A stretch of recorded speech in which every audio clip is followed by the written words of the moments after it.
தஞ்சை சிறுகதைகள் என்னும் தொகுப்பினுக்கு உரியவர் சோலை சுந்தரப்பெருமாள்.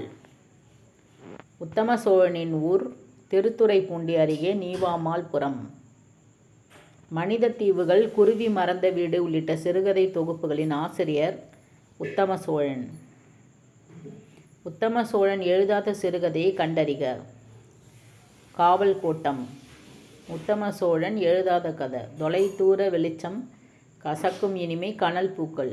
இதெல்லாம் உத்தம சோழன் எழுதாத கதை காவல் கோட்டம். உத்தம சோழன் கடந்த 12 ஆண்டுகளாக நடத்தி வரும் திங்களிதழ் கிழக்கு வாசல் உதயம். முதல் கல் கதையில் இடம்பெறும் கிழவி கிழவன். முல்லையம்மாள் காளியப்பன்.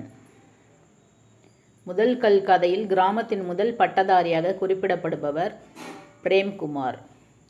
ஃபஸ்ட்டு கிராஜுவேட் உங்கள் கிராமத்திலேயே ஒருத்தனம். முதல் கல் கதையில் பிரேம்குமாருக்கு பெற்றோர் இட்ட பெயர் நாகூர் பிச்சை.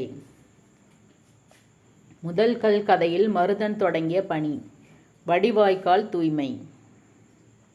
முதல் கல் கதையின் நாயகன் மருதனின் மனைவி அல்லி.